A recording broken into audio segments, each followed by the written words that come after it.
श्री कृष्ण मुस्कुराए और रथ को दोनों सेनाओं के मध्य ले गए। अर्जुन ने जब सामने देखा तो उनका हृदय कांप उठा। उन्होंने देखा उनके सामने उनके अपने गुरु द्रोणाचार्य खड़े थे, भीष्म पितामह खड़े थे, कृपाचार्य थे, मामा शल्य थे, भाई मित्र संबंधी शिष्य सभी युद्ध भूमि में खड़े थे।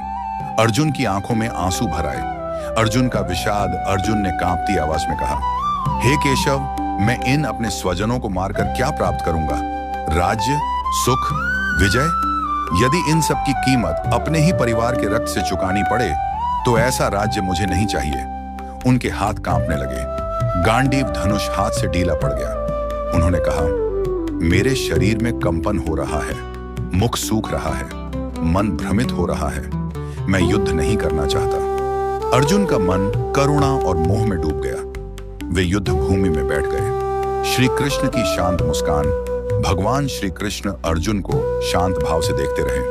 वे जानते थे कि यही वह क्षण है जहां से मानव इतिहास का सबसे महान ज्ञान प्रारंभ होगा। उन्होंने अर्जुन से कहा, पार्थ, यह कमजोरी तुम्हें शोभा नहीं देती। यह समय कर्तव्य से भागने का नहीं, धर्म के लिए खड़े होने का है। लेकिन अर्जुन अभी भी दुख में डूबे थे। उन्होंने कहा, मैं अपने गुरुजनों और संबंधियों पर बाण कैसे चला सकता हूं? यही वह क्षण था जहां से श्री कृष्ण अर्जुन को जीवन, आत्मा, धर्म, कर्म और मोक्ष का दिव्य ज्ञान देने वाले थे।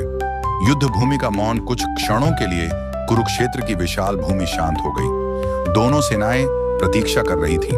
एक ओर लाखों योद्धा खड़े थे, दूसरी ओर अर्जुन अपने ही विचारों से युद्ध कर रहे थे। श्री कृष्ण जानते थे यह केवल दो सेनाओं का युद्ध नहीं था, यह धर्म और अधर्म का युद्ध था, कर्तव्य और मोह का युद्ध था, आत्मा और अहंकार का युद्ध था। और अब शुरू होने वाला था वह दिव्य संवाद जिसे संसार भगवत गीता के नाम से जानेगा। अध्याय 2 का संदेश। महाभारत का यह अध्याय हमें सिखाता है कि जीवन में सबसे बड़ा संघर्ष बाहर नहीं बल्कि हमारे भीतर होता है। जब मन मोह, भय और भ्रम में फंस जाता है तब सही मार्ग दिखाई नहीं देता। अर्जुन जैसे महान योद्धा भी एक क्षण के लिए टूट गए थे, लेकिन उसी टूटन से ज्ञान का जन्म हुआ। जब मनुष्य अपने कर्तव्य को समझ लेता है और सत्य के मार्ग पर चलने का साहस कर लेता है, तभी वह वास्तविक विजय